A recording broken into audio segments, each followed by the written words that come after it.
உங்களுக்கு அமைதி உரித்தாக. அன்பார்ந்தவர்களே, 11ஆம் நாளுக்கு நம்ம வந்திருக்கோம். மரியனையினுடைய ஓராண்டில் வீடியோ வழி விவிலி வாசிப்பு திட்டத்தின் 11வது நாள். இந்த வீடியோ முதல் முறையாக நீங்கள் பார்க்குறீங்க அப்படின்னாக்கா, இதை பற்றி என்னன்னே தெரியலன்னா, இந்த வீடியோவில் டிஸ்கிரிப்ஷனில் ஒரு லிங்க் கொடுத்துருக்குறோம், அறிமுக வீடியோவுக்கான லிங்க். அந்த லிங்க்கை கிளிக் பண்ணிங்கன்னா அந்த அறிமுக வீடியோவை நீங்கள் பார்த்துக்கொள்ளலாம். அதாவது இந்த சேனலில் Day 1, Day 2, Day 3ன்னு லைனாக வீடியோக்கள் இருக்கும். நீங்கள் என்றைக்கு ஆரம்பிக்கிறீங்களோ எந்த நாளாக வேணால் இருக்கலாம், இந்த வீடியோ பார்த்ததுலேருந்து சேனலில் கிளிக் பண்ணி அதுக்குள்ளே இருக்கிற நாள் 1 முதல் நாளுக்கான வீடியோ கிளிக் பண்ணி கண்டினியூஸாக நீங்கள் 365 நாள் அந்த நாளுக்கான வீடியோ ஒரு 10லேருந்து 15 நிமிஷம் ஏறக்குறைய தான் விவிலி வாசிப்பின் பகுதிக்கு இருக்கும். விளக்க உரைகள் தான் நீண்ட நேரம் இருக்கும். அதனால் அந்த வீடியோ வாசிப்பின் பகுதியை மட்டுமே நீங்கள் பார்த்தீங்கன்னா கூட மொத்த பைபிளையும் நீங்கள் 365 நாளில் வீடியோ வழியில் நீங்கள் வாசித்து முடிச்சிடலாம். அதுக்கான ஒரு திட்டம் தான் இது. சரி, இன்றைக்கி நம்ம எதை பார்க்க போகிறோம் அப்படின்னாக்கா, தொடக்க நூல் 22வது அதிகாரம் 23வது அதிகாரமும். 22வது அதிகாரத்தில் நம்ம எல்லாருக்கும் பரிச்சயமான ஆபிரகாமை ஆண்டவர் ஈசாக்கை, அவரோட ஒரே மகனை பலியிட சொல்லி ஆண்டவர் கூப்பிடுறாரு. இது நம்ம எல்லாருக்குமே தெரிஞ்ச விஷயம். இந்த விஷயம் நம்ம மேலோட்டமாக பார்க்கும்போது, கடவுள் ஏன் இப்படிலாம் கேட்குறாரு? ஒரு நல்ல கடவுள் ஒரு மனுஷ குழந்தையை பலியிட சொல்லி கேட்பாரா அப்படின்னு மேலோட்டமாக நமக்கு தோணலாம். ஆனால் அன்பார்ந்தவர்களே, நீங்கள் மற்ற நாளுடைய விளக்கங்கள் பார்க்கலனாலும் இந்த ஒரு நாள் மட்டுமாவது விவிலி வாசிப்பு பகுதிக்கு அப்புறம் இருக்கக்கூடிய விளக்கத்தை பார்க்க உங்களை அன்போடு அழைக்கிறோம். ஏன்னா இந்த நாளை நம்ம ஒழுங்காக புரிஞ்சிக்கலன்னா, இந்த நிகழ்வை நம்ம ஒழுங்காக புரிஞ்சிக்கலன்னா, ஆபிரகாம் ஈசாக்கை பலியிடுவதனுடைய அந்த அர்த்தங்களை விளக்கங்களை நம்ம புரிஞ்சிக்கலன்னா, மொத்த பைபிளையுமே நம்ம புரிஞ்சுக்கிறது ஆழமாக இருக்காது. ஆண்டவர் நம்மளை எவ்வளோ அன்பு செய்கிறான்றது, கடவுளுடைய அன்பு நமக்கு புரியாமல் போயிடும். இந்த கிறிஸ்தவத்தினுடைய அடிப்படை இந்த இடத்துல இருக்கிறத நம்மளால் பார்க்க முடியும், இந்த 22வது அதிகாரத்தில்.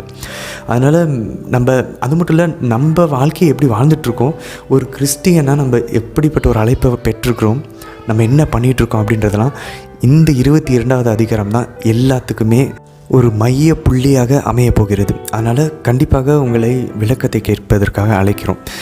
சரி, இது ஒரு பக்கம் இருக்க, இன்ற 23வது அதிகாரத்தில் சாராவினுடைய இறப்பு மரணத்தை பற்றி நம்ம வாசிப்போம். வழக்கம் போல் தொடர்ந்து யோபுவினுடைய நூலில் நம்ம 11வது அதிகாரம் 12வது அதிகாரத்தையும் நம்ம வாசிக்க போகிறோம். ஸோ இந்த 11வது அதிகாரத்தில் ஜோப்பாரு, நம்ம ஏற்கனவே பார்த்தோம், எலிப்பாசு பேசிட்டாரு, பில்தாதும் பேசிட்டாரு. இன்றைக்கி ஜோப்பாரு 3வது நண்பர் யோபுவை பார்த்து சொல்லுவார், நீ பாவம் பண்ணலன்னு சொல்கிற, ஆனால் நீ உன்னுடைய பார்வையிலேருந்து பார்க்குற, கடவுளுடைய பார்வையிலேருந்து பார்க்கும்போது நிறைய பாவங்கள் செய்திருக்க வாய்ப்பு இருக்குது. அவரை புரிந்து கொள்ள முடியுமா, அவருடைய ஞானத்தை நம்மளால் புரிஞ்சுக்க முடியுமா அப்படின்னு சொல்லி கரெக்டாக பேசுகிற மாதிரி தான் இருக்கும். சரியாக தான் பேசுகிறார், ஆனால் தவறான நபரிடம் பேசுகிறார். அதனால தான் ஆண்டவர் தெளிவாக நமக்கு புதிய ஏற்பாட்டில் சொல்கிறார், தீர்ப்பிடாதீர்கள்னு. ஏன்னா நம்மளுடைய தீர்ப்பில் நீதி இருப்பதில்லை. எங்கேயாச்சும் ஒரு இடத்துல நம்மளுடைய சுயநலம் இருக்கும், ஏதோ அது ஒரு தவறு இருக்கும். ஏன்னா நம்மளால் முழு கோணத்தையும் பார்க்க முடியாது. அதனால் நம்ம யாரையும் தீர்ப்பிடாமல் இருப்பதுனால. ஆனால் ஜோப்பார் இங்கே யோபை தீர்ப்பிடுவதை நம்ம இங்கே பார்க்குறோம். 12வது அதிகாரத்தில் யோபு திரும்பவும் மறுமொழியாக, நான் உங்களுக்கெல்லாம் ஒரு சிரிப்பு பொருளாட்டேன், ஒரு கேளிக்கை பொருளாக நான் இருக்கிறேன், நான் பாவம் பண்ணலை, எனக்கு அது நல்லா தெரியும் அப்படின்னு சொல்லி யோபு சொல்கிறத 12வது அதிகாரத்தில் பார்ப்போம். தொடர்ந்து நீதிமொழிகளில் 2வது அதிகாரத்தை நம்ம வாசிச்சுட்ருக்கோம். 9வது வசனத்திலிருந்து 15வது வசனம். நம்ம ஞானத்திற்கும் அறிவுக்கும் செவி கொடுத்தோம் அப்படின்னாக்க, நம்மளோட இதயத்தை நம்ம பணத்தை தேடுறதை விட, புதையலை தேடுறதை விட, செல்வத்தை தேடுவதை விட ஞானத்தையும் புத்தியையும் அறிவையும் விவேகத்தையும் தேடணுன்னா நமக்கு என்னென்ன நன்மைகள் வரும் அப்படின்றத இன்றைக்கி நீதிமொழிகள் நம்ம பார்ப்போம். இதை யோபு தேடினார், ஆபிரகாமும் ஈசாக்கும் தேடினாங்க. அவங்களுடைய வாழ்வில் கஷ்டங்கள் துன்பங்கள் வந்த போதும் ஞானத்தோடும் அறிவோடையும் முன்மதியோடையும் விவேகத்தோடையும் அவங்க நடந்துக்கிட்டதை நம்ம பார்க்குறோம். சரி, இன்றைக்கி கேள்விகள் ரொம்ப கம்மி தான். ஏன்னா இன்றைக்கி இந்த நிகழ்வை நம்ம எல்லோரும் கவனத்தோடு பொறுமையாக வாசிக்க போகிறோம், கேட்க போகிறோம். ஸோ 3 கேள்விகள் தான். முதல் கேள்வி, ஈசாக்கை ஆபிரகாம் பலியிட்ட போது ஈசாக்கோட வயது என்னவாக இருந்தது என்று விவிலியத்தில் கூறப்பட்டிருக்கிறது. அதை நம்ம பார்ப்போம். 2வது கேள்வி என்ன நோட் பண்ணணும் அப்படின்னாக்க, எந்த மலையின் மீது ஆபிரகாம் ஈசாக்கை பலி செலுத்த அழைத்து சென்றார், எந்த மலையினுடைய பெயர் என்ன, அதை நம்ம ஞாபகம் வச்சுக்கணும். 3வது, ரெபேக்கா புதிய ஒரு கேரக்டர் வரப்போகிறாங்க. நம்ம இதுக்கப்புறம் நாளையிலேருந்து வாசிக்க ஆரம்பிப்போம். இந்த ரெபேக்கா ஆபிரகாமுடைய சகோதரனுடைய பொண்ணு. ஸோ எந்த சகோதரனுடைய பொண்ணு, சகோதரருடைய பெயர்கள் 2 சகோதரர்கள் இருக்காங்க, எந்த சகோதரருடைய பொண்ணு, அதையும் கவனித்துக்கொண்டு இன்றைக்கி நம்ம வாசிப்போம். இன்றைய தினத்துக்கான விவிலி பகுதிக்குள்ளே போகிறதுக்கு முன்னாடி நம்ம ஜெபிப்போம். தந்தையாம் இறைவனை அழைத்து ஜெபிப்போம். அருள் நிறைந்த அன்னை மரியே வாழ்க. ஆண்டவர் உம்முடனே, பெண்களுக்குள் ஆசை பெற்றவர் நீரே அம்மா. உம்முடைய திருவயிற்றின் கனியாகிய இயேசு கிறிஸ்துவும் ஆசை பெற்றவரே. புனித அன்னை மரியே, இறைவனின் தாயே, பாவிகளாய் இருக்கிற எங்களுக்காக இப்பொழுதும் எங்கள் இறப்பின் வேலையிலும் வேண்டிக்கொள்ளும். ஆமேன். ஆண்டவர் இயேசுவை அழைத்து ஜெபிப்போம். அருள் நிறைந்த அன்னை மரியே வாழ்க. ஆண்டவரும் உடனே, பெண்களுக்குள் ஆசை பெற்றவர் நீரே அம்மா. உம்முடைய திருவயிற்றின் கனியாகிய இயேசு கிறிஸ்துவும் ஆசை பெற்றவரே. புனித அன்னை மரியே, இறைவனின் தாயே, பாவிகளாய் இருக்கிற எங்களுக்காக இப்பொழுதும் எங்கள் இறப்பின் வேலையிலும் வேண்டிக்கொள்ளும். ஆமேன். தூய் ஆவியானவரை அழைத்து ஜெபிப்போம். நமக்கு கற்றுத்தந்து புரிந்து கொள்ள வேண்டும் என்பதற்காக. அருள் நிறைந்த அன்னை மரியே வாழ்க. ஆண்டவர் உம்முடனே, பெண்களுக்குள் ஆசை பெற்றவர் நீரே அம்மா. உம்முடைய திருவயிற்றின் கனியாகிய இயேசு கிறிஸ்துவும் ஆசை பெற்றவரே. புனித அன்னை மரியே, இறைவனின் தாயே, பாவிகளாய் இருக்கிற எங்களுக்காக இப்பொழுதும் எங்கள் இறப்பின் வேலையிலும் வேண்டிக்கொள்ளும் அம்மா. ஆமேன். தொடக்க நூல் அதிகாரம் 22. இந்நிகழ்ச்சிகளுக்கு பின் கடவுள் ஆபிரகாமை சோதித்தார். அவர் அவரை நோக்கி, ஆபிரகாம் என, அவரும் இதோ அடியேன் என்றார். அவர், உன் மகனை, நீ அன்பு கூறும் உன் ஒரே மகனான ஈசாக்கை அழைத்துக் கொண்டு மோரியா நிலப்பகுதிக்குச் செல். அங்கு நான் உனக்கு காட்டும் மலைகளில் ஒன்றின் மேல் எரிபலியாக அவனை நீ பலியிட வேண்டும் என்றார். அவ்வாறே ஆபிரகாம் அதிகாலையில் எழுந்து தமது கழுதைக்கு சேணமிட்டு தம் வேலைக்காரருள் இருவரையும் தம் மகன் ஈசாக்கையும் அழைத்துக் கொண்டு எரிபலிக்கு வேண்டிய விறகு கட்டைகளை வெட்டிய பின் கடவுள் தமக்கு குறிப்பிட்டிருந்த இடத்தை நோக்கி புறப்பட்டுச் சென்றார். 3ஆம் நாள் ஆபிரகாம் கண்களை உயர்த்தி அந்த இடத்தை தூரத்திலிருந்து பார்த்தார். உடனே ஆபிரகாம் தம் வேலைக்காரர்களை நோக்கி, நீங்கள் கழுதையோடு இங்கேயே காத்திருங்கள், நானும் பையனும் அவ்விடம் சென்று வழிபாடு செய்த பின் உங்களிடம் திரும்பி வருவோம் என்றார். பின் ஆபிரகாம் எரிபலிக்கு வேண்டிய விறகு கட்டைகளை எடுத்து தம் மகன் ஈசாக்கின் மீது வைத்தார். நெருப்பையும் கத்தியையும் தம் கையில் எடுத்துக் கொண்டார். இவ்வாறு இருவரும் சேர்ந்து சென்றனர். அப்பொழுது ஈசாக்கு தன் தந்தையாகிய ஆபிரகாமை நோக்கி, அப்பா என. அவர், என்ன மகனே என்று கேட்டார். அதற்கு அவன், இதோ நெருப்பும் விறகு கட்டைகளும் இருக்கின்றன, எரிபலிக்கான ஆட்டுக்குட்டி எங்கே என்று வினவினான். அதற்கு ஆபிரகாம், எரிபலிக்கான ஆட்டுக்குட்டியை பொறுத்தமட்டில் கடவுளே பார்த்துக் கொள்வார் மகனே என்றார். இருவரும் சேர்ந்து தொடர்ந்து நடந்தனர். ஆபிரகாமுக்கு கடவுள் குறிப்பிட்டு சொல்லிய இடத்தை அவர்கள் அடைந்தனர். அங்கே ஆபிரகாம் ஒரு பலிபீடம் அமைத்து அதன் மேல் விறகு கட்டைகளை அடுக்கி வைத்தார். பின் தம் மகன் ஈசாக்கை கட்டி பீடத்தின் மீதிருந்த விறகு கட்டைகளின் மேல் கிடத்தினார். ஆபிரகாம் தம் மகனை வெட்டுமாறு தம் கையை நீட்டி கத்தியை கையில் எடுத்தார். அப்பொழுது ஆண்டவரின் தூதர் வானத்தினின்று, ஆபிரகாம் ஆபிரகாம் என்று கூப்பிட, அவர், இதோ அடியேன் என்றார். அவர், பையன் மேல் கை வைக்காதே, அவனுக்கு எதுவும் செய்யாதே, உன் ஒரே மகனையும் எனக்கு பலியிட நீ தயங்கவில்லை என்பதிலிருந்து நீ கடவுளுக்கு அஞ்சுபவன் என்று இப்போது நான் அறிந்து கொண்டேன் என்றார். அப்பொழுது ஆபிரகாம் தம் கண்களை உயர்த்தி பார்த்தார். இதோ முட்செடியில் கொம்பு மாட்டிக்கொண்டு நின்ற ஓர் ஆட்டுக்கிடாயை கண்டார். உடனே ஆபிரகாம் அங்கு சென்று அந்த கிடாயை பிடித்து தம் மகனுக்கு பதிலாக எரிபலியாக்கினார். எனவே ஆபிரகாம் அந்த இடத்திற்கு யாவேயிரே என்று பெயரிட்டார். ஆதலால்தான் மலையில் ஆண்டவர் பார்த்துக் கொள்வார் என்று இன்று வரை வழங்கி வருகிறது.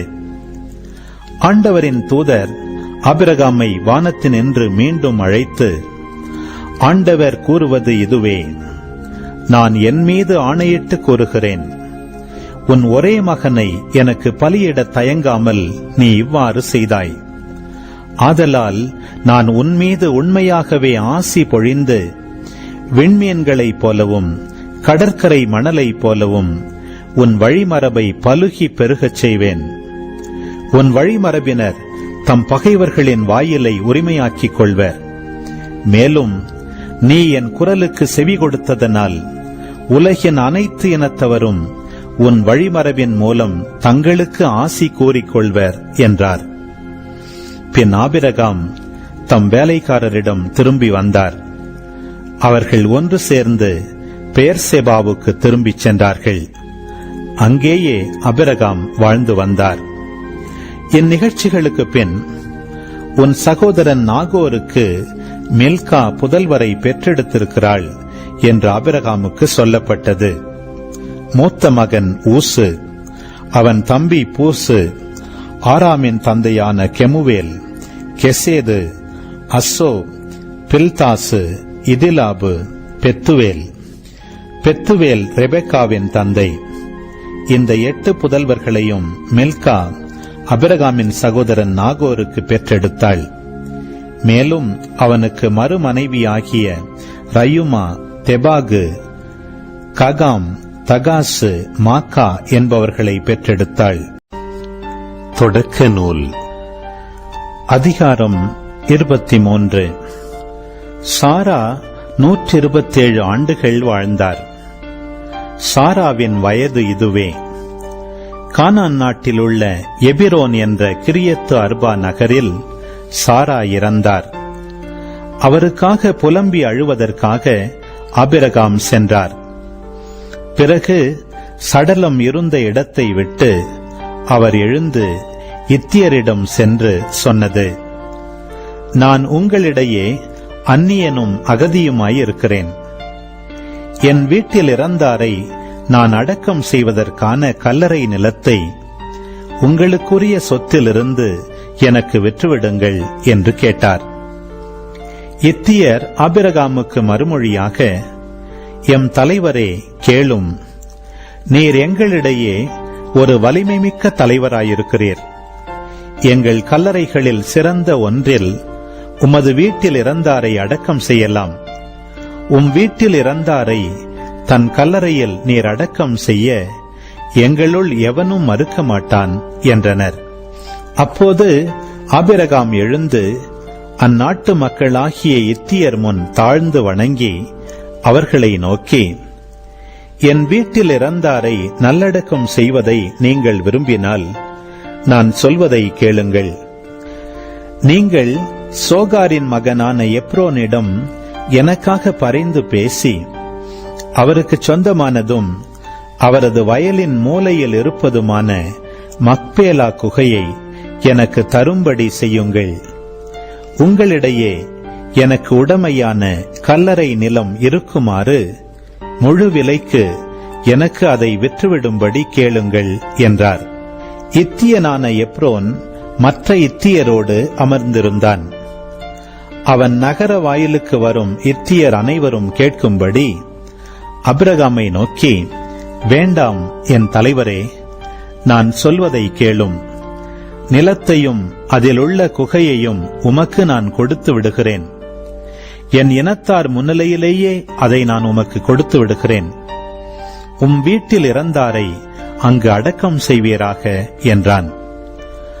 அப்போது ஆபிரகாம் அந்நாட்டு மக்கள் முன் தாழ்ந்து வணங்கி அவர்கள் கேட்கும்படியாக எப்ரோனை நோக்கி, நான் சொல்வதை தயவு செய்து கேளும்.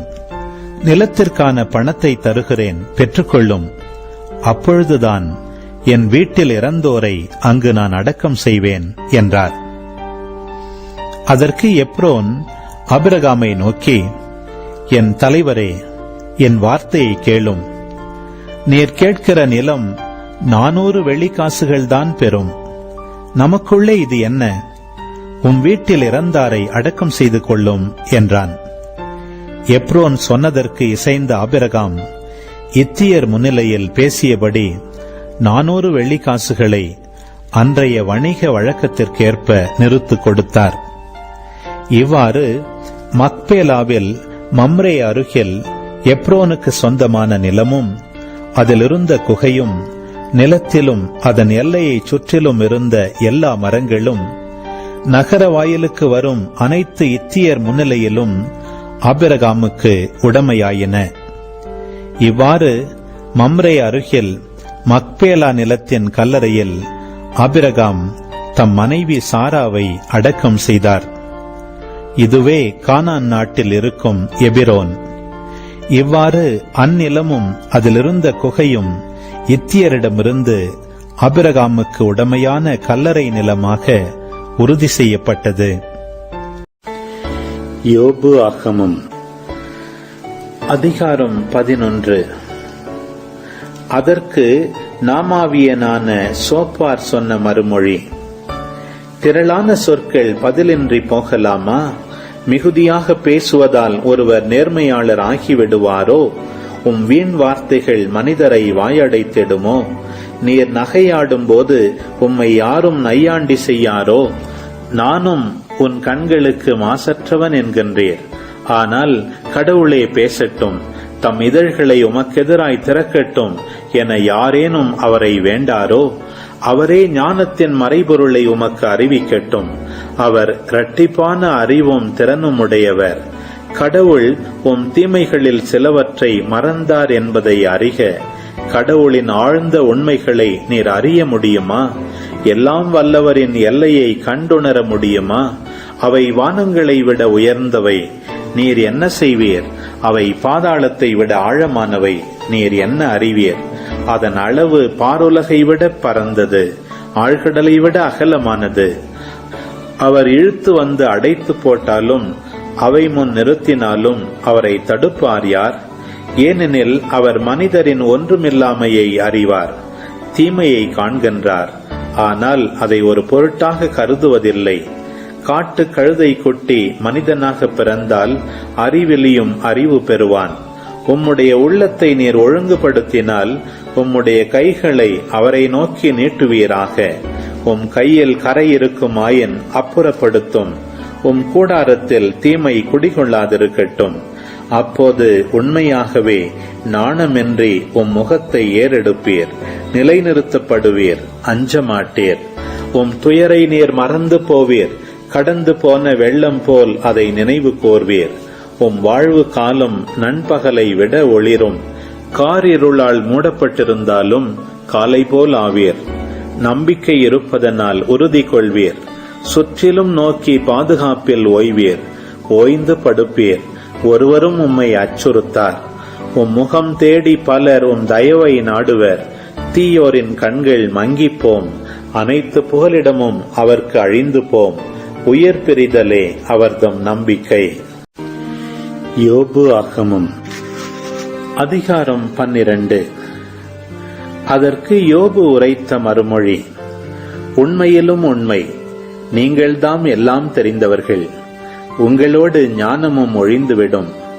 உங்களைப் போல அறிவு எனக்கும் உண்டு. உங்களுக்கு நான் தாழ்ந்தவன் அல்லன். இத்தகையவற்றை யார்தான் அறியார்? கடவுளை மன்றாடி மறுமொழி பெற்ற நான் என் நண்பர்க்கு நகைப்பு பொருளானேன். குற்றமற்ற நேர்மையாளனாகிய நான் நகைப்பு பொருளானேன்.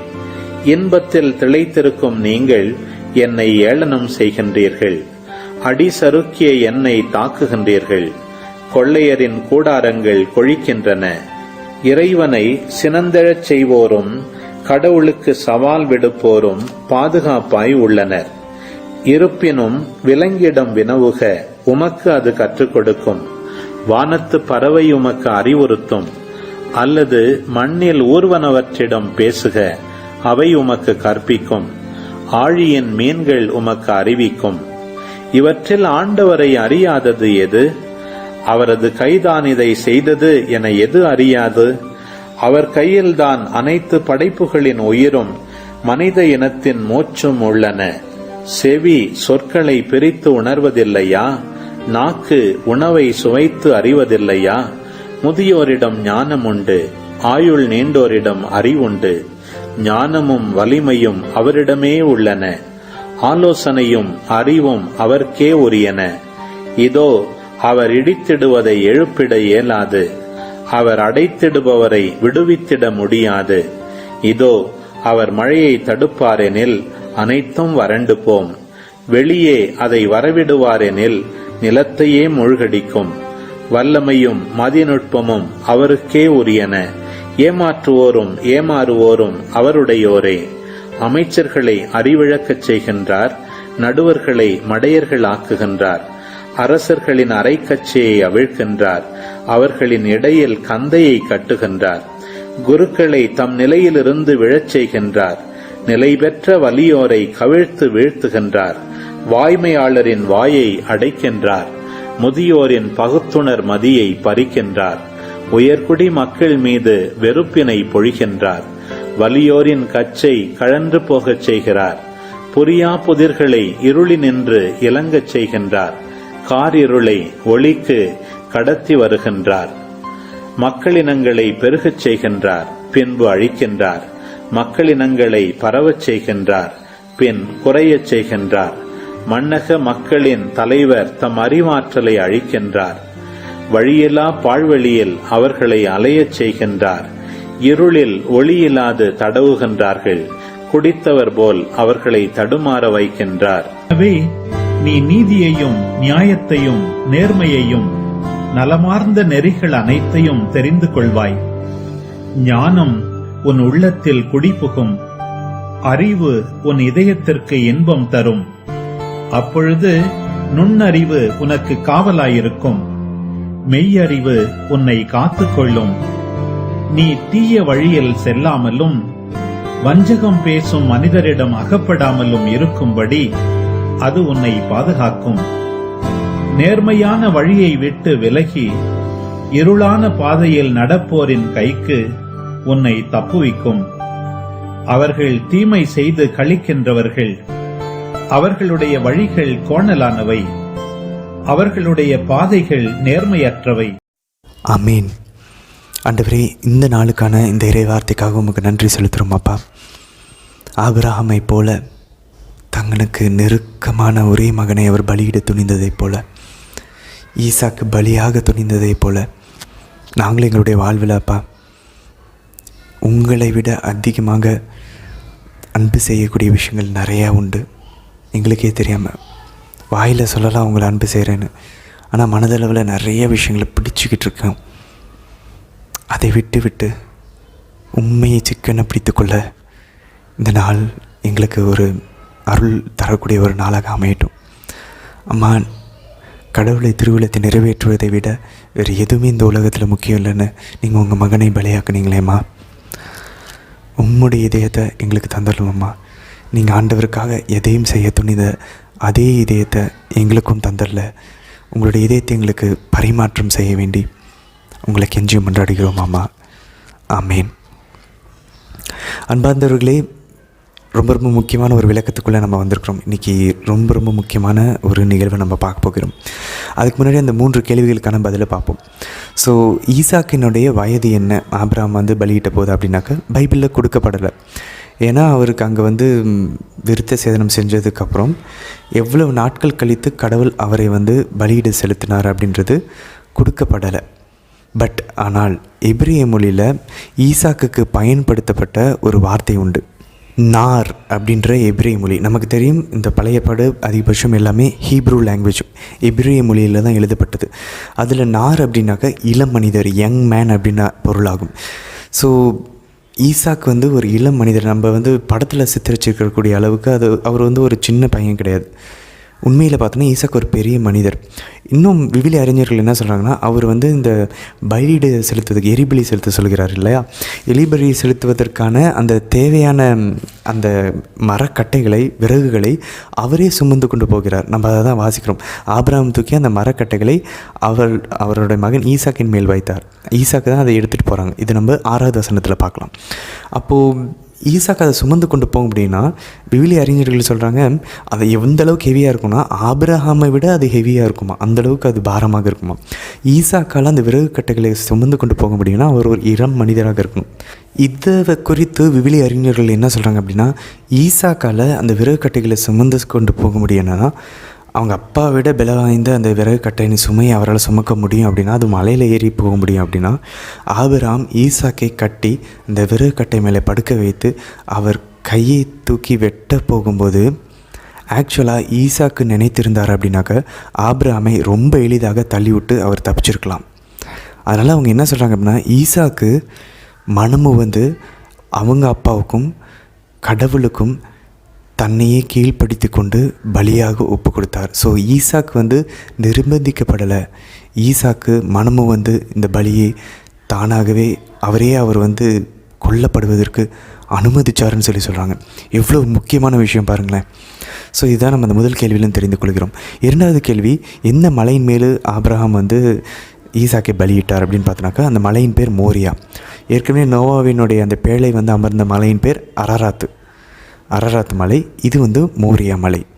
இந்த மோரியா மலையை பற்றி நம்ம பின்னாடி பார்ப்போம்.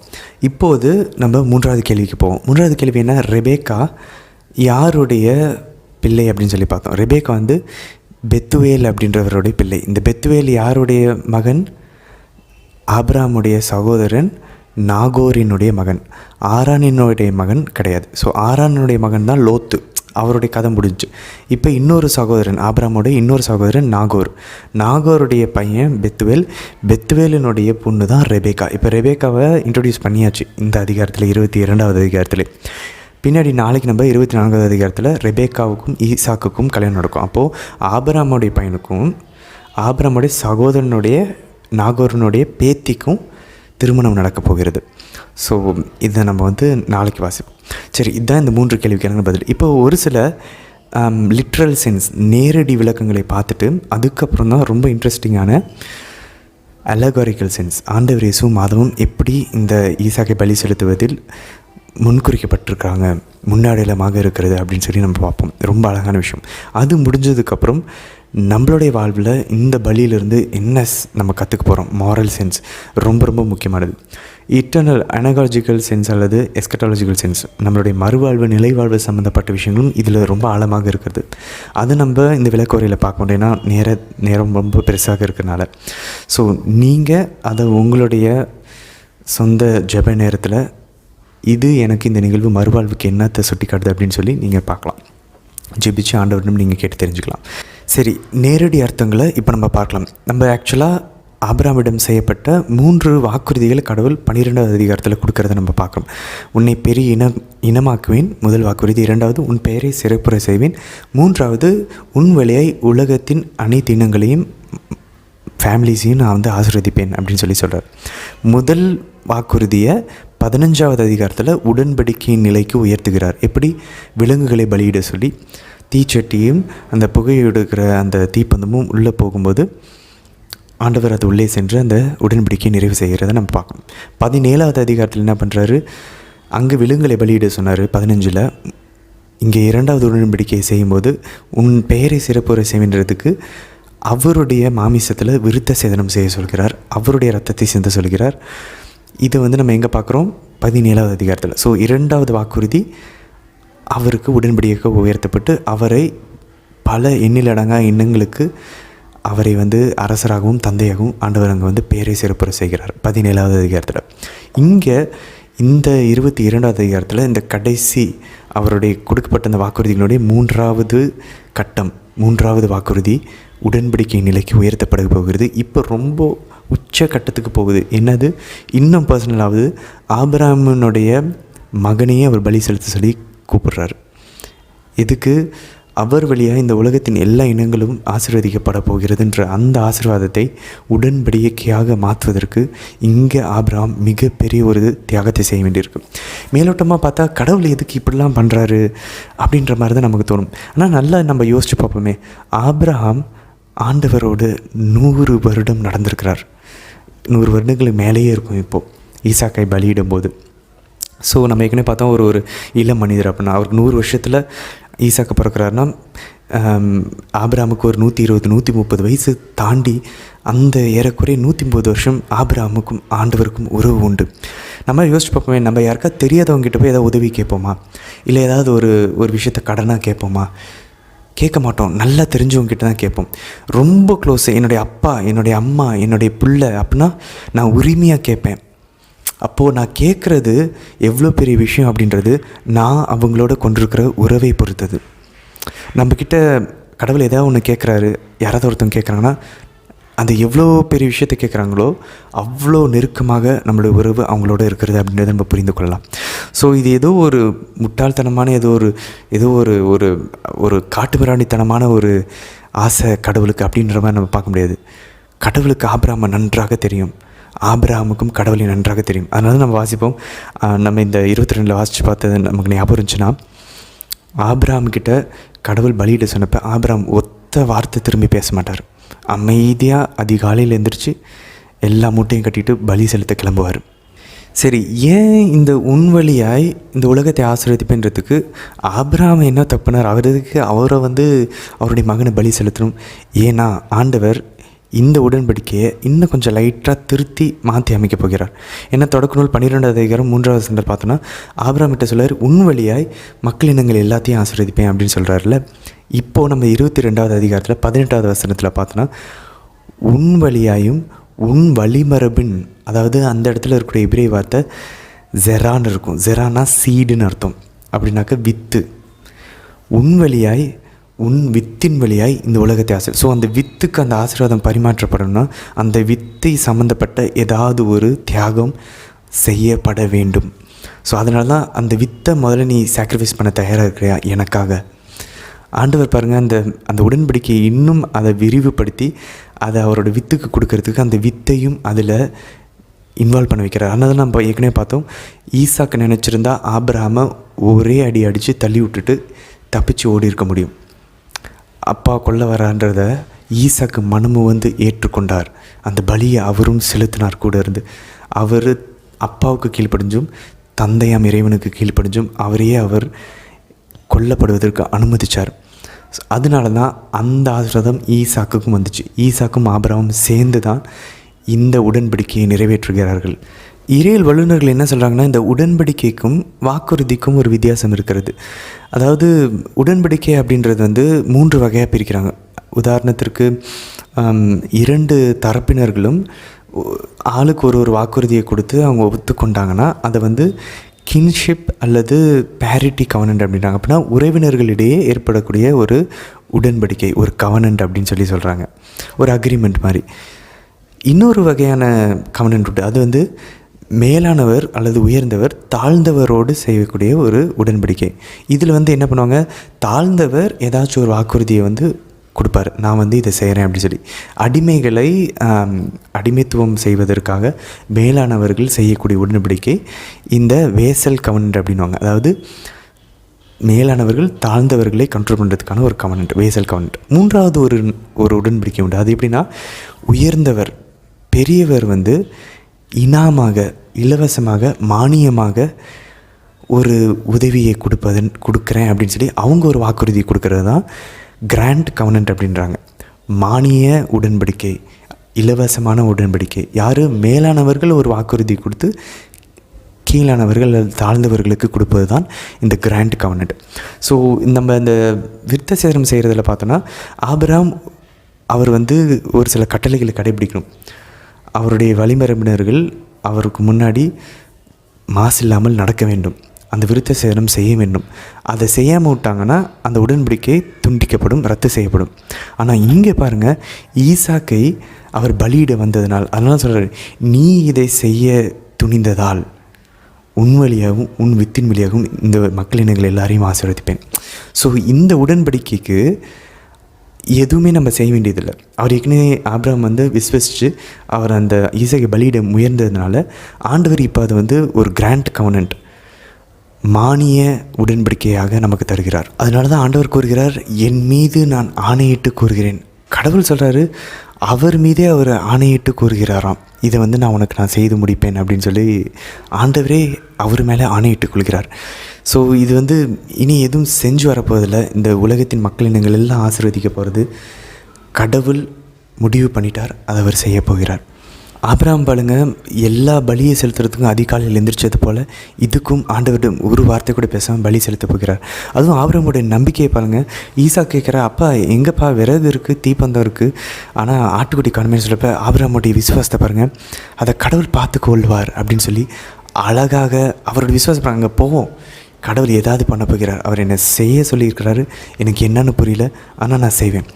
பாருங்களேன், நம்ம இதுக்கு முன்னாடி ஆபிரகாம் வந்து அந்த அடிமை பெண்ணோட குழந்தையை அவர் வந்து பெற்றுக்கொண்டப்போ கூட அந்த விசுவாசம் அங்கே அவர் கொஞ்சம் தடங்களாக ஒரு தவறியது போல தோன்றினாலும், ஒரு சில இடங்களில் அவர் பயந்து போய் சாராவை வந்து தன் மனைவி என்பதை மறைத்து கொண்டதாலும், ஒரு சில இடங்களில் அவர் வந்து பயந்த சுபாவம், விசுவாசம் தளர்ந்து போன அல்லது ஆடி போன ஒரு நிலையில் பார்த்தாலும், இந்த கடைசியான இந்த உச்சக்கட்ட அனுபவத்தில் இதை விவிலி வல்லுநர்கள் என்ன சொல்கிறாங்க அப்படின்னாக்க, ஆண்டவர் சொல்கிறாரு பாருங்கள், ஃபஸ்ட்டு தொடக்க நூல் 12வது அதிகாரத்தில் நான் காட்டும் நாட்டிற்கு நீ போ, நான் காட்டுற இடத்துக்கு போன்னு சொல்லி சொல்கிறாரு.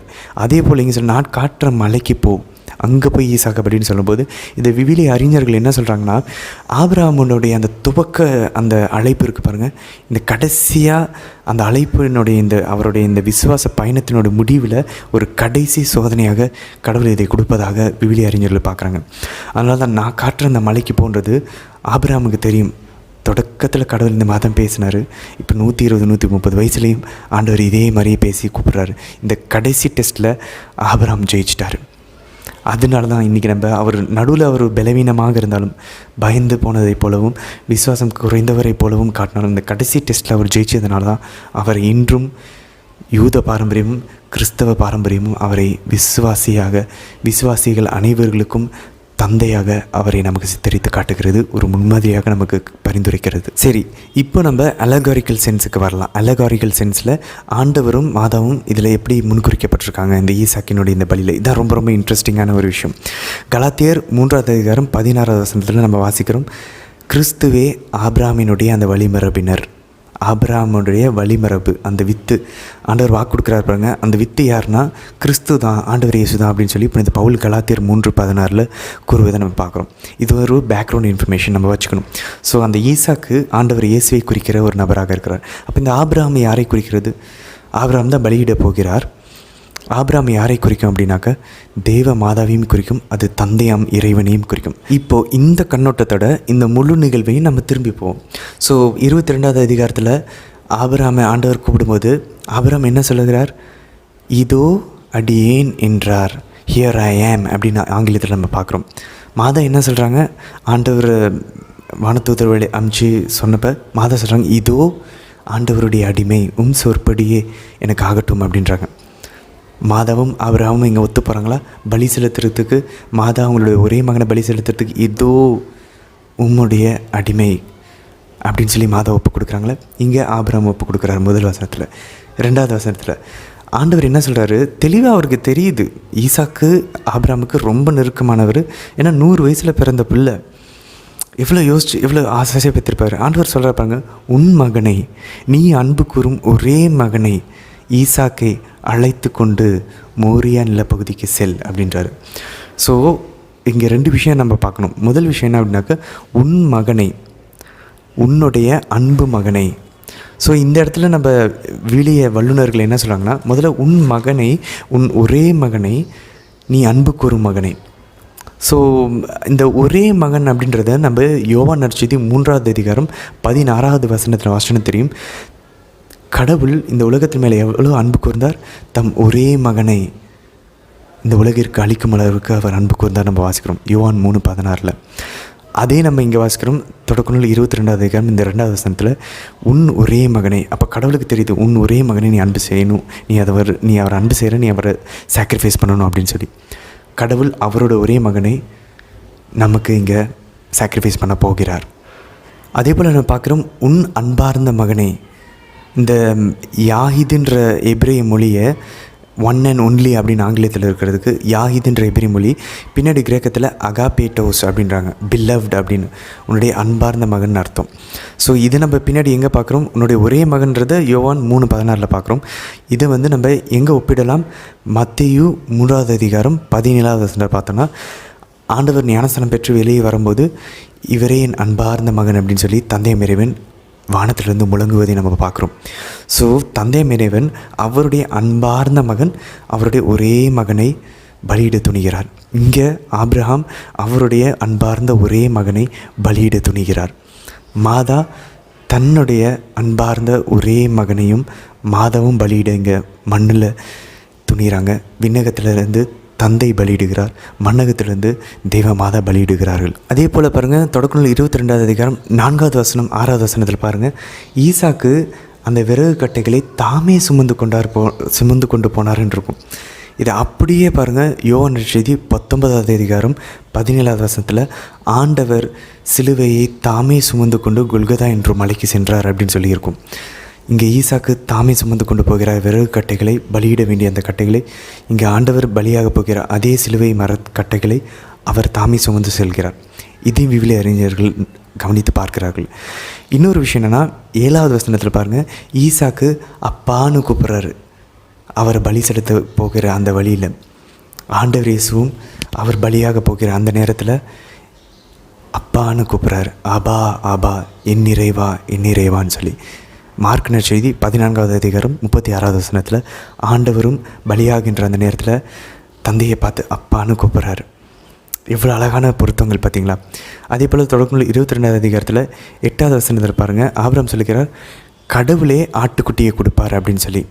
யோவான் நற்செய்தி 1வது அதிகாரம் 29வது வசனத்தில் ஸ்நாபகர் கூறுகிறார், இதோ இறைவனின் ஆட்டுக்குட்டி, கடவுளினுடைய ஆட்டுக்குட்டி, உலகின் பாவங்களை போக்கின்ற செம்மறி. அந்த ஆட்டுக்குட்டி யார்? ஆண்டவர் இயேசு தான். தொடக்க நூல் 22வது அதிகாரத்தில் நம்ம 13வது வசனத்தில் பார்த்தோன்னா, முற்பதர்கள் நடுவிலே கொம்பு மாட்டிக்கொண்டு ஆபிரகாம் கண்களை உயர்த்தி பார்த்தபோது ஒரு ஆட்டுக்குட்டியை பார்க்குறார். நமக்கு தெரியும், ஆண்டவரினுடைய அந்த ஆட்டுக்குட்டி இயேசு கிறிஸ்து தான். இது நம்ம மத்தேயு நற்செய்தி 27வது அதிகாரம் 29வது வசனத்தில் வாசனை தெரியும். ஆண்டவருடைய தலையில் முற்புதல்களோடு அந்த ஆட்டுக்குட்டி நிற்கிறத பார்க்குறோம். திருவெளிப்பாட்டில் ஆட்டுக்குட்டி அடிக்கப்பட்ட ஆட்டுக்குட்டியாக யோவான் நற்செய்தி காட்சியில் பார்க்குறாரு ஆண்டவர் இயேசுவை. அதே போல் பின்னாட்களில் விடுதலை பயணத்தின் போது ஆட்டுக்குட்டி அடிக்கப்பட்டு பாஸ்காவின் விழா நடத்தப்படும். அதே பாஸ்காவின் விழாவை ஆண்டவர் இயேசு இறுதி ராவணின் போது அந்த ஆட்டுக்குட்டியாக அவர் சித்தரித்து அப்பா ரசத்தை எடுத்து அவருடைய உடலாக இரத்தமாக ஆட்டுக்குட்டியாக அவரே பலியாக போவதை முன்னறிவிக்கிறார். ஸோ இப்படி இந்த பாஸ்கா கடத்தலினுடைய இந்த பாஸ்கா உணவு இங்கே ஆபிரகாம் செலுத்தின இந்த ஆட்டுக்குட்டி, பின்னாடி திருவெளிப்பாடில் இருக்கக்கூடிய ஆட்டுக்குட்டி எல்லாமே அந்த கல்வாரி அந்த மலையில் பலியான அந்த ஆட்டுக்குட்டி ஆகிய ஆண்டவர் இயேசுவை குறிக்கின்ற ஒன்றாக அமைகிறது. எவ்வளோ கனெக்ஷன்ஸ் இருக்குது பாருங்கள். ஆண்டவருக்கு நிறைய பெயர்கள் உண்டு, ஆனால் எந்த பெயரையுமே அவர் திருவெளிப்பாடில் அதிகமாக பயன்படுத்தலை. எந்த பெயர் தெரியுமா அதிகமாக பயன்படுத்தப்பட்டிருக்குது? லேம்ப் ஆஃப் காட், கிறிஸ்துவின் செம்மறி, கடவுளின் ஆட்டுக்குட்டி. இந்த பெயர் தான் அதிகமாக பயன்படுத்தியிருக்கிறதா. அதே போல் நம்ம தொடக்க நூல் 22வது அதிகாரம் 9வது வசனம் தெரியும், ஆபிரகாம் கட்டி அவருடைய மகனை படுக்க வைக்கிறார். நம்ம ஏற்கனவே பார்த்தோம், ஈசாக்கு மனமுவந்து அந்த பலியை செலுத்துகிறார். நமக்கு நன்றாக தெரியும், யோவான் நற்செய்தி 10வது அதிகாரம் 18வது வசனத்தில், யோவான் 10:18வது வசனத்தில் வாசனம் தெரியும், ஆண்டவர் இயேசு மனமுவந்து தானாகவே அவர் உயிரை தந்தை இறைவனுக்கு கீழ்ப்படுத்தி ஒப்பு கொடுத்ததை நம்ம இங்கே பார்க்குறோம். ஸோ ஆண்டவர் இயேசு விருப்பப்பட்டு அவரே அவர் பலியாக செலுத்துகிறார். இங்கேயும் நம்ம பார்த்தோன்னா ஈசாக்கு விருப்பப்பட்டு அவரே அவர் பலியாக செலுத்துகிறார். இன்னொரு விஷயம், இந்த சாக்ரிஃபைஸ் எங்கே நடந்துச்சு, இந்த பலி எங்கே நடந்துச்சு? மோரியா மலை. பின்னாடி 2 குறிப்பேடு அல்லது 2 நாளாகமும் 3வது அதிகாரம் 1வது வசனத்தில் வாசனம் தெரியும். இந்த மோரியா மலையில் தான் சாலமன் அரசர் பின்னாடி எருசலேம் கோயிலை கட்டுகிறார். இந்த மோரியா மலையின் மீது தான் இங்கே நம்ம பார்க்குறோம், ஆண்டவர் இயேசு கல்வாரி மலையில் எந்த ஊரில் பலியானார்? எருசலேமில். ஸோ எருசலேமில் இருக்கிற மோரியா மலையில் ஆபிரகாம் பலி செலுத்துகிறார். அது பின்னாடி இஸ்ரேல் மக்கள் அங்கே விலங்குகளை பலி செலுத்துகிறாங்க. அதனால தான் ஆபிரகாம் ஒரு தீர்க்க தரிசனத்தை போலவே கூறுகிறார், கடவுள் நமக்கு அங்கே தருவார், பலியிடுவதற்கான மிருகங்களை தந்தார். பின்னாடி இஸ்ரேல் மக்கள், அவருடைய ஆபிரகாமுடைய வழிமரபினர்கள் அங்கே தான், அந்த மோரியா மலையில் தான் எண்ணிலடங்கா மாடுகளையும் ஆடுகளையும் ஆட்டுக்குட்டிகளையும் பறவைகளையும் அவங்க பலி செலுத்தினாங்க. பின்னாடி அதுக்கப்புறம் ஆண்டவர் இயேசு புதிய ஏற்பாட்டின் போது அதே எருசலேமில், ஆனால் கல்வாரி மலையில் தன்னையே அவர் பலியாக செலுத்துகிறார். எல்லாமே எருசலேமில் தான் நடக்கிறது. ஸோ இந்த ஜியாலஜிக்கல் லொக்கேஷன், புவியியல் இட அமைப்பு கூட ஒன்றாக இருக்கிறது பாருங்கள். எல்லாமே எருசலேமில் தான் நடக்கிறது. இது எருசலேம்ன்றது தெரியவே தெரியாது ஆபிரகாமுக்கு, ஆனால் அவர் அதை செய்கிறார். அப்போ பாருங்கள், அந்த ஈசாக்கு ஆண்டவர் இயேசுவையும் குறிக்கிறது. அதே போல் அந்த ஆட்டுக்குட்டி முற்புதரில் மாட்டிக்கொண்டிருந்த அந்த ஆட்டுக்குட்டி முள்முடி சூட்டப்பட்ட, தலையில் முள்முடி சூட்டப்பட்ட ஆண்டவர் இயேசுவாகிய இந்த ஆட்டுக்குட்டியும் அது குறிக்கிறது. ஸோ ஆட்டுக்குட்டியும் ஈசாக்கும் ஆண்டவர் இயேசுவை குறிக்கிறது. அதனால தான் பாருங்கள், யோவான் நற்செய்தி 8வது அதிகாரம் 56வது வசனத்தில் வாசனை தெரியும். ஆண்டவர் தெளிவாக கூறுகிறார், உங்கள் தந்தை ஆபிரகாம் நான் வரும் காலத்தை காண முடியும் என்பதை முன்னிட்டு பேருவகை கொண்டார், அதனை கண்டபோது மகிழ்ச்சியும் கொண்டார் அப்படின்னு சொல்லி. அப்போ உடனே பிரச்சனை, நீ இன்னும் 30 வயசு தான் ஆகுது, நீ ஆபிரகாம் பார்த்தேன்னு சொல்லி பெரிய பிரச்சனைகள்லாம் வருது பாருங்கள். ஆண்டவர் எதை சொல்கிறாரு அப்படின்னாக்க, ஆபிரகாம் அந்த ஆட்டுக்குட்டியை பார்த்தாரு தெரியுமா? அப்போ ஆபிரகாமுக்கு தெரியுமா, ஒரு நாள் இந்த ஆட்டுக்குட்டி தான் மெசியாவாக போகிறார். இந்த ஆட்டுக்குட்டி தான் இந்த உலகம் எல்லாத்திற்கும், இந்த ஆட்டுக்குட்டி பலியாகும்போது என்னுடைய வழிமரபின் வழியாக இந்த மக்களினங்கள் அனைத்தும் ஆசீர்வதிக்கப்படும். அதுக்கு இன்றைக்கி இந்த ஆட்டுக்குட்டி நான் பலியிடுறேன், பின்னாடி உண்மையான மெய்யான கடவுளின் ஆட்டுக்குட்டி ஒன்று வரும் அப்படின்றத ஆபிரகாம் அன்னைக்கு அந்த முற்புதரில் அந்த செடியில் பார்த்தபோது ஆபிரகாம் உணர்ந்து கொண்டாராம். இறையில் வல்லுநர்கள் அப்படி பார்க்குறாங்க. இந்த யோவான் நற்செய்தி 8வது அதிகாரம் 56வது வசனத்தை பொருத்தி பார்க்குறாங்க. அப்போ கேட்கவே பயங்கரமாக இருக்குது பாருங்கள். ஆபிரகாம் அந்த மோரியா மலையில் எருசலேமில் ஆண்டவர் இயேசுவை பார்த்தாராம். எப்படின்னா, அந்த முற்புதரில் சிக்கி கொண்டிருந்த அந்த ஆட்டுக்குட்டியை ஆபிரகாம் கண்களை உயர்த்தி பார்த்தபோது அந்த ஆட்டுக்குட்டியில் ஆண்டவர் இயேசுவை பார்த்தாராம். எவ்வளவு பயங்கரமாக இருக்குது பாருங்களேன். இன்னொரு பக்கம் பாருங்கள், மாதா எவ்வளோ அழகாக ஆபிரகாமின் ரூபத்தில் வெளிப்படுறாங்க. இதோ ஆண்டவர் அடிமைன்னு சொல்லி மாதா அந்த பலிக்கு ரெடி ஆகுறாங்க. அவருடைய மகன் பலியிட வேண்டும் என்று தெரியவும் மாதா ரெடி ஆகுறாங்க. அதே போல் பாருங்கள், 3 நாள் நடந்து சென்ற பிறகு, நம்ம 22வது அதிகாரம் தொடக்க நூல் 4வது வசனத்தில் வாசனம் தெரியும், ஆபிரகாம் 3ஆம் நாள் அந்த இடத்தை சென்று அடைந்த போது அப்படின்னு சொல்லியிருக்கும்.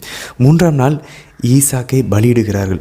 அப்போ அந்த 3 நாள் ஆபிரகாமோட இந்த பயணத்தை யோசிச்சு பாருங்கள். அவருக்கு மட்டும்தான் தெரியும், ஈசாக்குக்கு தெரியாது, கூட வந்த அந்த வேலைக்காரங்களுக்கு தெரியாது அவர் பலியிட போகிறாருன்னு. ஆபிரகாமுக்கு மட்டும்தான் தெரியும். அதே போல் தான் நம்ம பாருங்கள், மாதாவும் 3 நாட்கள் ஆண்டவர் இயேசுவை தொலைச்ச போது 12 வயதில் மாதாவுடைய அந்த பயணம் எப்படி வந்திருக்கும். அவங்க திரும்பி எருசலேமை நோக்கி வந்தப்போ அந்த பயணம் அவங்க பாருங்க, எருசலேமை நோக்கி மாதா வராங்க. அதே எருசலேமை நோக்கி ஆபிரகாம் அவருடைய மகன் ஈசாக்கை பலியிட போகிறத தெரிஞ்சு அவர் அந்த ரணவேதையோடு வருகிறார். மாதாவும் எருசலேமை நோக்கி, எருசலேமை விட்டு போயிட்டாங்க. திரும்பி 3 நாட்கள் கழித்து அந்த பயணம் மேற்கொண்டு திரும்ப எருசலேமுக்கு வராங்க மாதா. ஸோ 2 பேரோட பயணமும் ஒத்து போதுப்பாங்க. 2 பேரும் 3 நாள் கழித்து தான் கண்டுபிடிக்கிறாங்க. ஆனால் மாதாவுக்கு தெரியும், ஆண்டவர் சொன்னது புரியலானும் நமக்கு விவிலிய நற்செய்தி நம்ம பார்க்குறோம். மாதா லூக்கா நற்செய்தி 2வது அதிகாரம் 51வது வசனத்தில் ஆண்டவர் இயேசு 12 வயதில் அந்த கோயிலில் கண்டுபிடிச்சதுக்கப்புறம், நான் என் தந்தையின் இல்லத்தில் இருக்க வேண்டும் என்று உங்களுக்கு தெரியாதான்னு சொல்லி, அலுவல்களில் ஈடுபட்டிருக்க வேண்டும் என்று உங்களுக்கு தெரியாதான்னு சொல்லி மாதாவை கேட்டபோது மாதாவுக்கு அது புரியல. ஆனால் அதை அவங்களோட இதயத்தில் இருந்து தியானிச்சாங்கன்னு சொல்லி நம்ம பார்க்குறோம். ஸோ மாதாவுக்கு தெரியுது, இந்த 3 நாள் ஏதோ மாதா கவனக்குறைவினால் ஆண்டவரை தொலைக்கலை, இது ஆண்டவர் திட்டமிட்டார். ஏன்னா மாதாவுக்கு தெரியணும், பின்னாடி 3 நாட்கள் ஆண்டவரை மாதா தொலைச்சி தான் ஆக வேண்டும். அவருடைய மரணத்திற்கு பின்பாக 3 நாள் ஆண்டவர் இல்லாமல் மாதா இருக்கணும். அதுக்கான ஒரு முன்னடையாளமாக தான் அவரை கோயிலில் மாதா தொலைத்தார்கள். ஏன்னா ஆண்டவர் அங்கே தங்கினார், ஆண்டவர் இயேசு. ஏன்னா அவருக்கு தெரியும், மாதா அந்த 3 நாளுக்கு இந்த 3 நாள் ஒரு முன் அடையாளமாக விளங்க போகுது அப்படின்னு சொல்லி. அதே போல் தான் இங்கே ஆபிரகாமும் 3 நாள் கழித்து அவருடைய மகன் ஈசாக்கை திரும்பி அவர் உயிரோடு பெற்றுக்கொள்கிறார் மோரியா மலையில். இங்கே மாதா 3ஆம் நாள் கோயிலில் ஆண்டவர் இயேசுவை பெற்றுக்கொள்கிறார்கள், கண்டு கொள்கிறார்கள். திரும்பி அவருடைய பாடுகளுக்கு அப்புறம் 3ஆம் நாள் கல்லறையிலேருந்து உயிர் தெழுந்த ஆண்டவரை மாதா பெற்றுக்கொள்கிறார்கள். ஸோ இது ஒரு பக்கம் இருக்க, நம்ம இதே 22வது அதிகாரத்தில் 16லேருந்து 17 வசனங்கள் வாசனை தெரியும். ஆண்டவர் சொல்கிறார், உன் ஒரே மகனை எனக்கு நீ பலியிட தயங்காமல் நீ இவ்வாறு செய்தாய், அதனால் நான் உன் மீது உண்மையாகவே ஆசை பொழிந்து விண்மீன்களைப் போல கடற்கரை மணலைப் போலவும் உன் வழிபடுவரை பழுகி பெருக செய்வேன் அப்படின்றார். மாதா அந்த சிலுவை அடியில் ஆண்டவர் இயேசுவை பலியிட துணிஞ்சாங்க, தன்னுடைய ஒரே மகனை. அங்கே ஆபிரகாம் கூட ஒரே மகன், இங்கே மாதாவுக்கு தெரியும் பலியாக போகிறவர் அவங்களுடைய மகன் மட்டும் இல்லை, மாசற்ற மகன், அது மட்டும் இல்லை, மாசற்ற மகன் மட்டும் இல்லை, அவங்க கடவுளுடைய மகன் அப்படின்றதையும் மாதாவுக்கு நன்றாக தெரியும். இவ்வளவும் தெரிஞ்ச மாதா தயங்காமல் பலியிட துணிஞ்சதுனால ஆண்டவர் அந்த சிலுவையிலிருந்து மாதாவை பார்த்து சொல்கிறார், உன்னுடைய வழிமரபு நான் மட்டும் இல்லை, உன்னோட வழிமரபு இதோ உன் மகன் அப்படின்னு சொல்லி யோவான் 19 அதிகாரம் 26-27 வசனங்களில் ஆண்டவர் இயேசுவோடு ஞானஸ்தானத்தில் இணைந்து இறந்து உயிர் தள்ளக்கூடிய நம்ம எல்லா கிறிஸ்தவர்களையும், அவர் அன்பு கூறக்கூடிய எல்லா சீடர்களையும் விண்மீன்களைப் போல, கடல் மணல்களைப் போல நம்ம எல்லாத்தையும் மாதாவுடைய பிள்ளைகளாக அங்கே ஆண்டவர் இயேசு மாற்றுகிறார். அப்போ பாருங்கள், பலியிட போன ஆபிரகாமுக்கும் ஆசீர்வாதம் உண்டு, பலியிடப்பட்ட ஈசாக்குக்கும் ஆசீர்வாதம் உண்டு. அதனால தான் எலிசபெத் அம்மாள் மாதாவையும் வாழ்த்துறாங்க, பெண்களுக்குள் பேறு பெற்றவர் நீரே, வயிற்றின் கனியாகிய இயேசுவும் ஆசி பெற்றவரின்னு சொல்லி ஆசீர்வாதம் எப்பயுமே மாதாவுக்கும் உண்டு, ஆண்டவர் இயேசுக்கும் உண்டு, ஆபிரகாமுக்கும் உண்டு, அவருடைய வித்தாகி ஈசாக்குக்கும் உண்டு. அதே போல் தான் 18வது வசனத்தில் 22வது அதிகாரம் தொடக்க உள்ள நம்ம வாசனத்திலும், மேலும் நீ என் குரலுக்கு செவி சாய்த்ததால் உலகின் அனைத்து இனத்தவரும் உன் வலைமரபின் மூலம் தங்களுக்கு ஆசை கூறிக்கொள்வர் அப்படின்னு சொல்லி பார்க்குறோம். ஸோ ஆபிரகாம் ஆண்டவருடைய குரலுக்கு செவி சாய்ச்சதுனால அவருடைய வழிமரபினர்கள் வழியாக மக்கள் இல்லங்கள் எல்லாமே ஆசீர்வதிக்கப்படுகிறது அப்படின்னு சொல்லி நம்ம பார்க்குறோம். அதை எங்கே நிறைவேறுது? முழுமையாக மாதாவிடம் நிறைவேறுது. மாதா கப்ரியேல் வானதூதரின் குரலுக்கு, தந்தை இறைவனின் குரலுக்கு செவி சாய்த்து அதை ஏற்றுக்கொண்டு அதன்படி நடந்தாங்க. கடைசி வரைக்கும், சிலுவை வரைக்கும் நடந்து பலி செலுத்துகிற வரைக்கும் முடித்தாங்க. அதனால மாதாவுடைய வழிமரபாகிய அவருடைய சீடர்கள், அப்போஸ்தலர்கள், புனிதர்கள் இந்த திருச்சபையின் வழியாக இந்த மொத்த உலகம் ஆசீர்வாதம் பெறப்போகிறது. யாரெல்லாம் இந்த திருச்சபைக்குள்ளே இணைகிறாங்களோ, இந்த கத்தோலிக்க திருச்சபைக்குள்ளே, அவர்கள் எல்லாருமே ஆசீர்வாதம் பெறுகிறார்கள். அதனால தான் பாருங்கள், ஆபிரகாமுக்கு கொடுக்கப்பட்டது, அதுக்கப்புறம் அவரோட வழிமரபில் வந்த எல்லா ஆசீர்வாதங்களும் மாதாவை கடைசியாக சேரப்போகிறது. ஆண்டவர் இஸ்ரவேலை பார்த்து நிறைய விஷயங்கள் சொல்லுவார். ஒரு மணவாளன் ஒரு மணவாட்டியை மணந்து கொள்வதை போல் நான் உன்மேல் மணந்து கொள்வேன், உன்மேல் கடவுளுடைய மகிமை உதிக்கும், மகிழ்ந்து களி கூறு. இது எல்லாமே மாதாவுக்கு நிறைவேறுகிறது. மாதா மேலே தான் ஆண்டவருடைய வல்லமை நிழலிட்டது. இப்படி இஸ்ரவேலுக்கு சொல்கிறது, ஆபிரகாமுக்கு சொன்னது, ஈசாக்கு, யாக்கோபு, தாவீது, மோசே, சியோன் மலை, எருசலேம், இவங்க எல்லாருக்கும் கொடுக்கப்பட்ட வாக்குறுதிகள் மாதாவில் நிறைவேறுகிறது. அதே போல் அது மாதாவினுடைய வித்தாகிய ஆண்டவர் இயேசுக்கும் நிறைவேறுகிறது. இது எங்கே ஆரம்பித்தது? தொடக்கம் 3:15 அந்த பெண்ணுக்கும் அந்த பெண்ணின் வித்துக்கும் கொடுக்கப்பட்ட அந்த ஆசீர்வாதம் கொஞ்சம் கொஞ்சமாக பரிமாற்றி கொண்டு மாதாவிடம் அது நிறைவேறுகிறது. மாதா தான் ஆண்டவருடைய கற்பனையில் தொடக்கத்தில் இருந்தாங்க, அது கடைசியாக மாதாவிடமே நிறைவேறுகிறது. அன்பார்ந்தவர்களே, இந்த இடத்துல ஒரு நிமிஷம் நம்ம பாஸ் பண்ணி நின்று பார்ப்போமே. ஒரு பக்கம் பழைய ஏற்பாட்டில் ஆபிரகாம் கடவுள் கேட்டார் என்ற உரத்துக்காக அவருடைய ஒரே மகனையும், அன்பார்ந்த மகனையும் பலி செலுத்துறதுக்கு ரெடியாக இருக்கிறாரு, கையை ஓங்கிட்டார். இன்னொரு பக்கம் ஈசாக்கு அப்பாவுக்காக, தந்தைக்காக கீழ்ப்படிஞ்சு அந்த விறகு கட்டைகள் மேல் அமைதியாக படுத்திருக்கிறாரு மோரியா மலையில். காட்சியை புதிய ஏற்பாட்டுக்கு நம்ம கொண்டு போனோன்னா, தேவமாதா கடவுள் கேட்டார் என்ற ஒரே காரணத்துக்காக தன் ஒரே அன்பார்ந்த மகனை அந்த சிலுவை கட்டையின் மீது படுக்க வச்சுட்டு அமைதியாக நின்றுட்டுருக்காங்க. தைரியமாக ஒரே ஒரு ஒத்த படையாக நின்று கொண்டு இருக்கிறாங்க. மொத்த பழைய ஏற்பாட்டினுடைய ஒரு பிரதிநிதியாக நின்றுட்டுருக்காங்க. இன்னொரு பக்கம் அது தந்தையாம் இறைவனுடைய பிரதிநிதியாகவும் மாதாங்க நின்றுட்டுருக்காங்க. ஆண்டவர் இயேசு அந்த சிலுவையின் மரத்தின் மேலே படுத்துக்கிட்டு இருக்கும்போது தந்தையாம் இறைவன் அவருடைய அப்பா கேட்டார்ன்றதுக்காகவும், அவருடைய சகோதர சகோதரிகளோட நமக்காகவும், இந்த உலகத்துக்காகவும் அவர் அமைதி அந்த சிலுவை மரணத்தை கீழ்ப்படிதலோடு ஏற்றுக்கொள்கிறார். ஸோ இப்போ நமக்கு புரியுது, ஆண்டவர் அப்போ தந்தையாம் இறைவனுக்கும் மாதாவுக்கும் எவ்வளவு வலிச்சிருக்கும், எவ்வளவு பெயினாக இருக்கும். அதனால தான் சிமியோன் இறைவாக்கினர் லூக்கா நற்செய்தி 2வது அதிகாரத்தில் மாதாவை பார்த்து சொல்கிறாங்க, உன்னுடைய இதயத்தையும் ஒரு வாள் ஊடுருவி பாயம் அப்படின்னு சொல்லி. மாதா அவ்வளோ வேதனையும் தாங்கிட்டு நிற்கிறாங்க. தந்தையாம் இறைவன் அவருடைய ஒரே மகனான அன்பார்ந்த மகனை நமக்காக அந்த சிலுவையில் பலியிடுகிறார். இவ்வளவு நடந்துக்கிட்டு இருக்கு. அப்போது கடவுளுக்கு இந்த உலகத்து மேலே எவ்வளோ அன்பு, ஆண்டவர் இயேசுவுக்கு எவ்வளோ அன்பு பாருங்கள். அவர் மனமுவந்து அவரையே சிலுவையில் பலியாக்குகிறார். மாதா பலி செலுத்துகிறாங்க. இவ்வளவு சாக்ரிஃபைஸ் நடந்து தான் இன்றைக்கி ஆண்டவர் இந்த திருச்சபையை, கத்தோலிக்க திருச்சபை விட்டுட்டு போயிருக்கிறார்.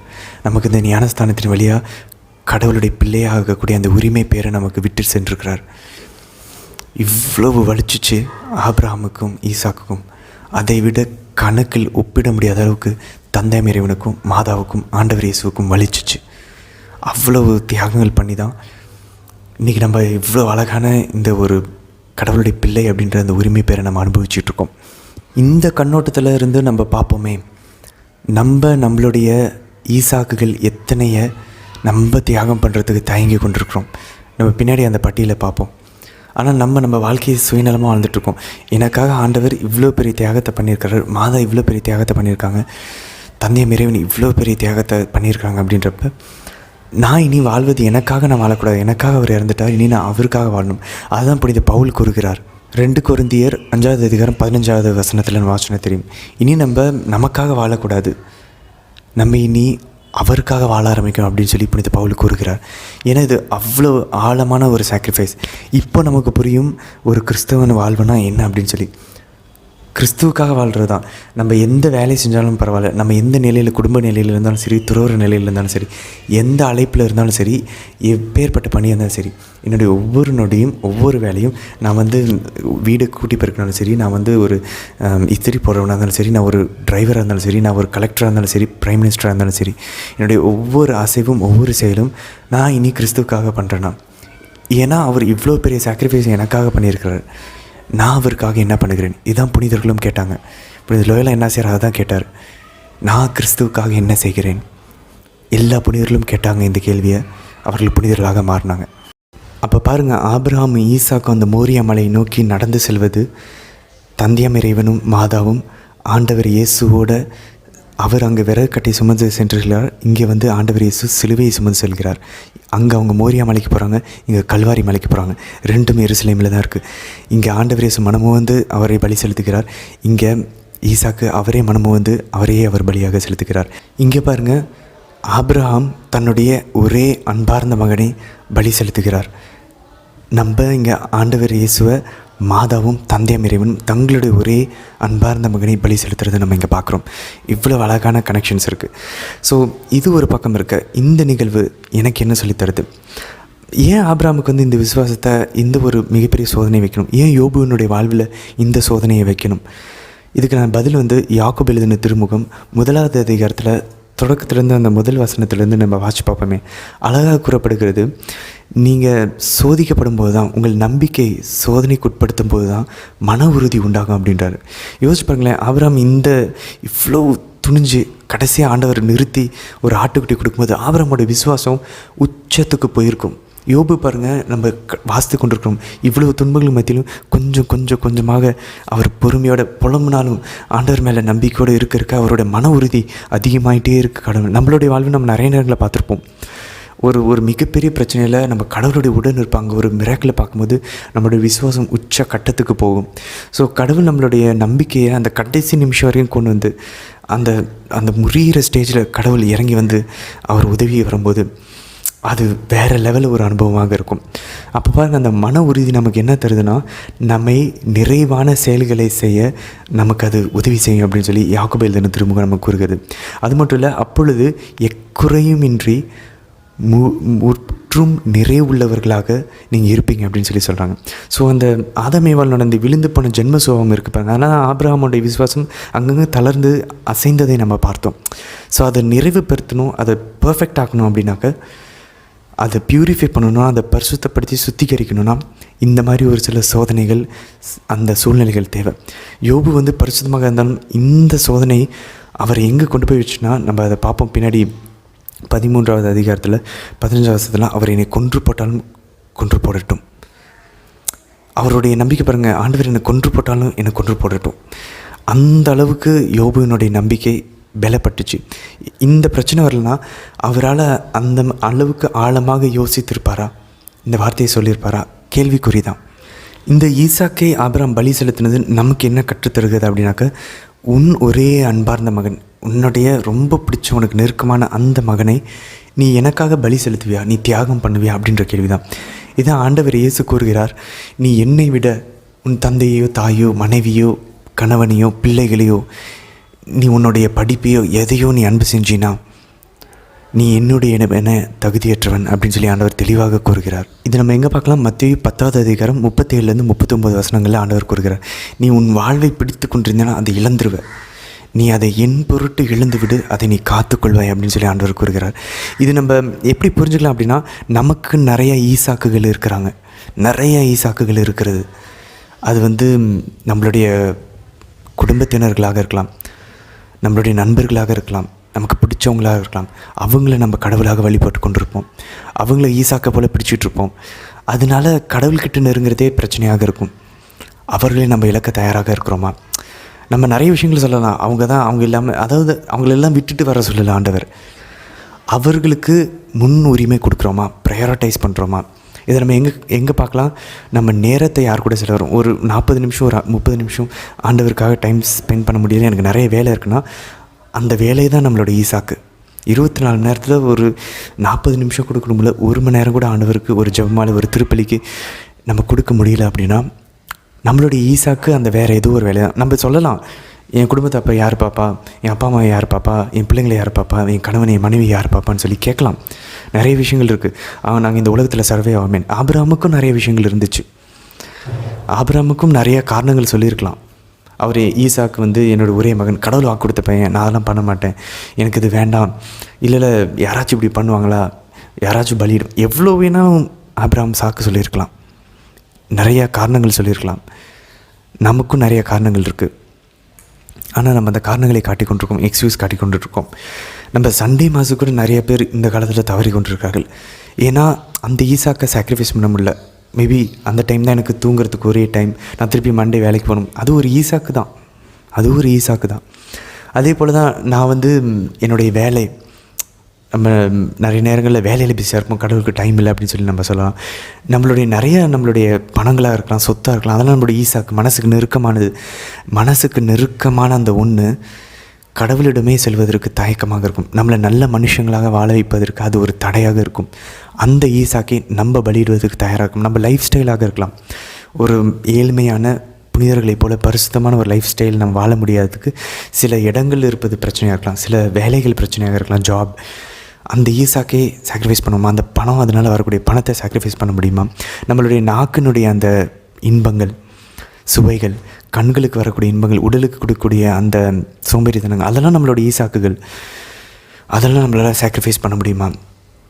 நம்ம பார்க்க அழகாக இருக்கணும், நம்மளுடைய ட்ரெஸ்ஸு என்னுடைய விருப்பப்படி தான் என்னோடய குடும்பத்தில் உள்ளவங்களாம் செய்யணும், அது என்னுடைய விருப்பம் இருப்பாங்க. அந்த விருப்பம், அந்த ஆசை, அந்த இச்சை ஈசாக்கு. அந்த ஈசாக்கை நம்மளால் சாக்ரிஃபைஸ் பண்ண முடியுமா? நம்மள நிறைய பேருக்கு நிறைய விஷயங்கள் நம்ம ஓடி பண்ணுவோம், நிறையா நம்ம தியாகம் பண்ணக்கூடிய விஷயங்கள்லாம் பண்ணுவோம். எதுக்குன்னா, யாராவது மக்கள் நம்மளை பாராட்டுவாங்க. இப்போ நம்ம நிறைய கஷ்டப்பட்டு சமைக்கிறோம், அதை வேறு யாரும் நல்லா இருக்குன்னு சொல்லுவாங்கிறதுக்காக பண்ணுறோமா, இல்லை அந்த நபருக்காக நான் பண்ணுறேன், அவங்க நல்லா இருக்குன்னு சொல்லனாலும் நான் பண்ணுவேன், அவங்க என்னை திட்டினாலும் அவங்களுக்கு நான் இதை செய்வேன், அந்த வீண் பெருமைக்காக பண்ணுறோமா, இல்லை நான் படிச்சிருக்கேன்னு சொல்லுவாங்கன்றதுக்காக நான் படிக்கிறேன்னா, அந்த என்ட்ரன்ஸ் எக்ஸாம் நான் கிளியர் பண்ணுறேன்னா, இந்த வேலையை நான் கண்ணு கருத்துமாக செஞ்சால் மற்றவங்க என்னை பாராட்டுவாங்கன்றதுக்கு பண்ணுறேன்னா, இல்லை அவங்களுக்கு அது பிடிக்கும், அவங்களுக்கு அது உதவியாக இருக்கும், அவங்களுக்காக கடவுளின் பொருட்டு நான் அவங்களுக்காக அதை பண்ணுறேன், ஃபார் சேக் ஆஃப் காட் நான் அதை அவங்களுக்காக அதை செய்கிறேன். நம்ம நிறைய பேருக்கு ஹெல்ப் பண்ணோம், நம்ம பிள்ளைங்களே படிக்க வைப்போம், நம்ம அம்மா அப்பாவை பார்த்துக்கணும், அம்மா அப்பாவை கீழ்படுகிறோம். ஏன்னா அவங்க என்ன அதுக்கப்புறம் பார்த்துக்குவாங்க. அதுக்காக நான் என் பிள்ளைங்களை அன்பு செய்கிறேன்னா, சுயநல நோக்கம் ஆழத்தில் இருக்கதா? கண்டிப்பாக இருக்கும், நம்ம எல்லாருக்குமே இருக்கும். அதை நம்ம விட்டுட்டு, என் பையன் என்னை பார்த்துக்கலனாலும், என் அம்மா அப்பா என்னை பார்த்துக்க மாட்டாங்க, அவங்க எனக்கு எதுவுமே செய்யலைனாலும் அவங்கள நான் அன்பு செய்வேன். ஏன்னா என் ஆண்டவர் சொல்கிறார், உன்னை எதிரியும் அன்பு செய், உன்னை துன்புறுத்துறவங்களுக்காக ஜெபின்னு சொல்கிறாரு. அதனால அதை நான் செய்வேன்னு சொல்லி நம்ம செய்கிறோமா? ஸோ அந்த வீண் பெருமைகள், சுயநல நோக்கங்கள்லாம் நம்மளுடைய ஈசாக்குகள். அதை நம்ம தியாகம் செய்யணும். இல்லைன்னா இந்த பைபிள் நம்ம வாசிக்கிறதே வேஸ்ட். ஏன்னா அதுலேருந்து நம்ம எதுவுமே கற்றுக்கலாம். இது ஒரு கதையை போல் இந்த அலகரிக்கல் சென்ஸ்லாம் பார்த்துட்டு போனோம்னா ஓகே, கஷ்டமாக தான் இருக்கும், நானும் ஒத்துக்கிறேன், எல்லாருக்குமே அது நம்ம கஷ்டம்தான், புனிதர்களுக்கே அது கஷ்டமாக தான் இருந்துச்சு. ஓகே, நம்மளுடைய சோம்பேறித்தனம், நிறைய பேர் இறையலைத்தல் கூட அதை ஏற்றுக்கொண்டு அம்மா அப்பாவை சாக்ரிஃபைஸ் பண்ணிட்டு போகிறதுக்கு, அம்மா அப்பா அவங்களுக்கு பிள்ளைகளை சாக்ரிஃபைஸ் பண்ணுறதுக்கு, என்னோடய ஒரே மகன் சொல்ல, அந்த ஒரே மகனை தானே ஆபிரகாம் கொடுத்தாரு, தந்தை கொடுத்தாரு, மாதா கொடுத்தாங்க, புனிதர்களை அதானே செஞ்சாங்க. கஷ்டமாக தான் இருக்குது, ரொம்ப பெருசாக இருக்குது, இதெல்லாம் ரிஸ்க்கு, கடவுள் இதெல்லாம் கேட்கல, அவர் நம்மளை அன்பு செய்ய சொல்கிறான்னு சொல்லி இப்படி மேரோட்டமாக பேசுகிறது இந்த வார்த்தை, அதெல்லாம் ஜீசஸ் புரிஞ்சுக்குவார், அதெல்லாம் கடவுள் புரிஞ்சுக்குவார். கடவுள் இதெல்லாம் கேட்கல, இந்த கடவுள் புரிஞ்சுக்குவார், கடவுள் இதெல்லாம் கேட்கலன்றது நேரடியாக சாத்தானிடமிருந்து வருகிறது.